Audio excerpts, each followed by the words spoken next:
Hello everyone, myself Pinky और मैं आप सभी का स्वागत करती हूँ अड्डा 24/7 पर। आप सभी ने हाल फिलहाल में ये न्यूज़ देखी होगी और आप इस फेमस पर्सनालिटी को भी जानते होंगे, शार्क टैंक में आए थे। अगर आपने हाल फिलहाल में ये न्यूज़ पढ़ी हो, भारत पे ने इनके अगेंस्ट एक क्रिमिनल प्रोसीडिंग शुरू कर दी है। सिविल और क्रिमिनल दोनों ही केसेस इनके अगेंस्ट भारत पे ने शुरू कर दिए हैं और इन पे जो जुर्माने की बात हो रही है that is around ₹88.6 crore.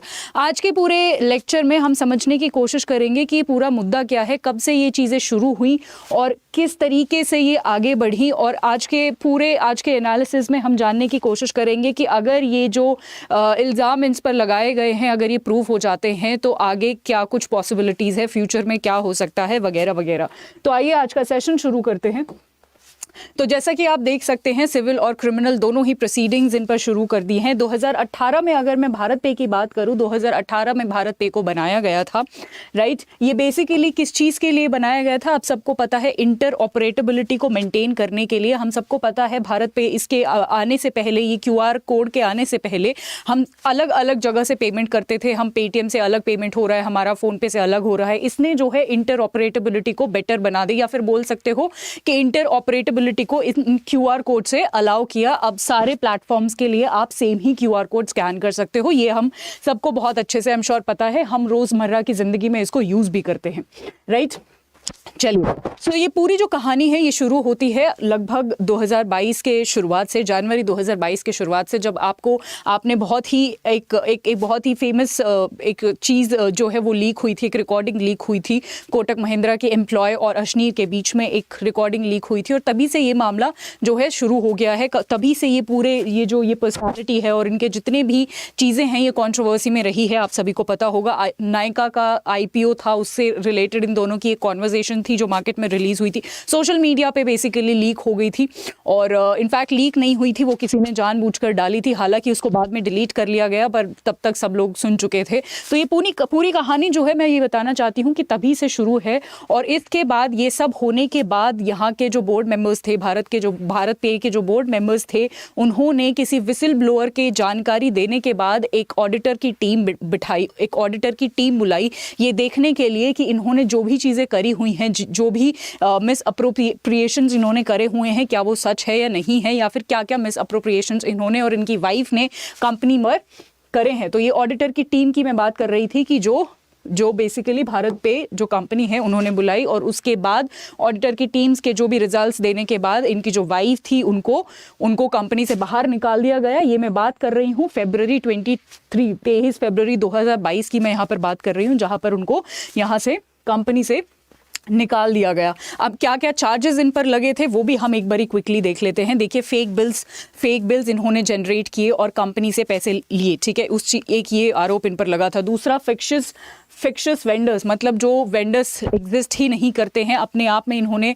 Fake bills बनाए, फिक्शियस वेंडर्स की लिस्ट जो है वो बनाई और कंपनी से बेसिकली पैसे लिए। तो इन सब के चार्जेस में, या फिर आप बोल सकते हो रिक्रूटमेंट प्रोसेस के दौरान भी इन्होंने कंपनी से ज़्यादा चार्ज किया। ये सब जो है इन पर इल्ज़ाम लगाए गए हैं। अगर मैं क्रिमिनल प्रोसीडिंग जो इन पर चल रही है उसकी बात करूँ तो इनको जो है इकोनॉमिक ऑफेंसेस विंग में इन पर क्रिमिनल प्रोसीडिंग हुई है, जहां पर जो अगर चार्जेस की अगेन मैं बात करूं तो बहुत सारे चार्जेस लगे हैं, जैसे ब्रीच ऑफ ट्रस्ट इन्होंने तोड़ा है कंपनी का, फॉर्जरी, डॉक्यूमेंट्स फैब्रिकेशन, मतलब कागजात के साथ भी इन्होंने काफ़ी सारी अदला बदली, फेरबदली, या फिर कुछ चीज़ें डिलीट करी हैं, या फिर कुछ भी एडिशन करा है, फैब्रिकेट करे हैं डॉक्यूमेंट्स, आप बोल सकते हो। फॉर्जरी के केस में भी इनको बोला गया है।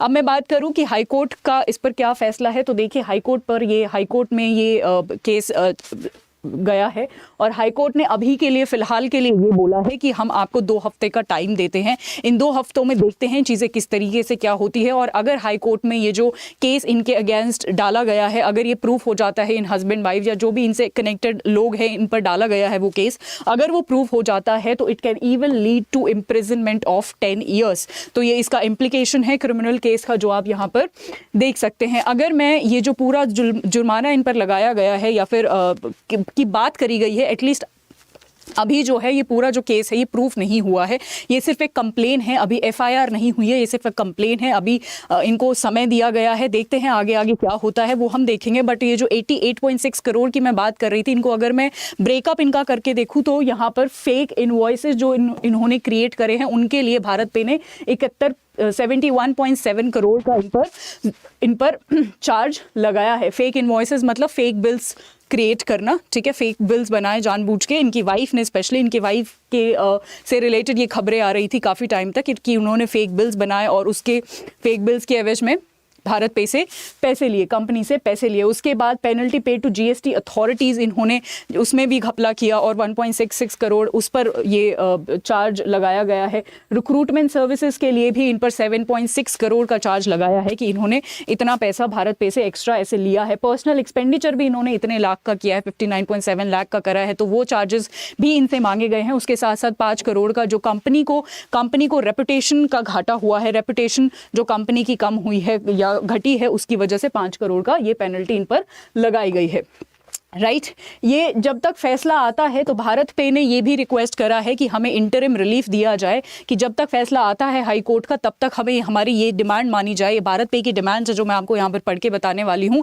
सबसे पहले भारत पे ने ये बोला है कि अशनीर की जितनी भी एसेट है, जितना भी पैसा है उसके पास, उसको डिस्क्लोज किया जाए, उसको उसकी फैमिली के पास, उसकी वाइफ के पास जो भी पैसा है उसको डिस्क्लोज किया जाए। भारत पे की एक ये डिमांड है। दूसरी डिमांड ये है कि जितने भी कोई भी डिफेमेटरी स्टेटमेंट आते हैं, मतलब किसी तरीके से भारत पे की इमेज को हानि पहुंचाने की अगर वो कोशिश करते हैं अपनी किसी भी स्टेटमेंट से, अपनी किसी भी ट्वीट से, अपनी किसी भी बुक से, तो उस चीज़ को रोका जाए या उस चीज़ को हटाया जाए। जितने भी ट्वीट्स हैं आपको पता है, स्पेशली 2022 की शुरुआत के बाद अशनीर, उसकी वाइफ और जितने भी रिलेटेड लोग हैं उन्होंने भारत पे के अगेंस्ट बहुत सारे ट्वीट्स किए, तो वो सारे ट्वीट्स डिलीट करने की भारत पे ने डिमांड करी है। उसके साथ साथ इनकी एक बुक भी आने वाली है, आई गेस इन दिसंबर, दोगलापन करके, ठीक है, तो उसमें भी पता नहीं क्या क्या लिखा होगा। ये भारत पे के प्रोडिक्शंस हैं, तो इन सब चीज़ों को बैन किया जाए, अभी के लिए इन सब चीज़ों को हटाया जाए। देखिए ऐसा नहीं है कि अशनीर ग्रोवर इसके इस चीज़ को या फिर इस चीज़ के लिए कुछ नहीं करेंगे, वो भी केस करेंगे। और जो भी चीज़ें होती हैं दोनों साइड की तरफ से वो हम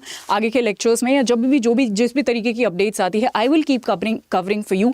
तो आई होप आपको ये जो आज का पूरा एनालिसिस था कि किस तरीके से चीज़ें हो रही हैं ये समझ आ गया होगा। आगे जो भी चीज़ें रहेंगी मैं आपके लिए आऊँगी कवर करने के लिए। आज के लिए इतना ही, कल मैं आपसे फिर से मिलूंगी। बट जाने से पहले मैं आपको यहाँ पर एक न्यूज़ देना चाहती हूँ। मैंने करंट अफेयर्स के लिए जितने भी कंपेरेटिव एग्जाम्स हैं, आपके सारे कंपेरेटिव एग्जाम्स के लिए, करंट अफेयर्स के लिए एक शो शुरू करा है, द बिगर पिक्चर करके। ये सुबह 7 बजे लाइव आता है रेगुलेटरी बॉडीज़ पर। अड्डा 24/7 रेगुलेटरी बॉडीज़ चैनल है जिसको आप अभी सब्सक्राइब कर लीजिए, और 7 बजे रोज़ सुबह मैं लाइव आती हूँ। वहाँ पर अगर आप किसी भी कंपेरेटिव एग्जाम के लिए पढ़ रहे हैं तो करंट अफेयर्स की आपकी एक होलिस्टिक प्रिपरेशन वहाँ पर होगी, एक कॉम्प्रिहेंसिव प्रिपरेशन वहाँ पर होगी, जहाँ पर आपको फ्री में PDFs अवेलेबल होंगी। और जितनी भी चीज़ें हैं, जितने भी क्वेश्चंस के माध्यम से या फिर कॉन्सेप्ट्स के माध्यम से हम पूरा जो दिन का करंट अफेयर है वो वहाँ पर समझने की कोशिश करते हैं। आज के लिए इतना ही, कल मैं आपसे फिर से कुछ बर्निंग इशू के साथ मिलूंगी। Till then stay tuned, thank you so much.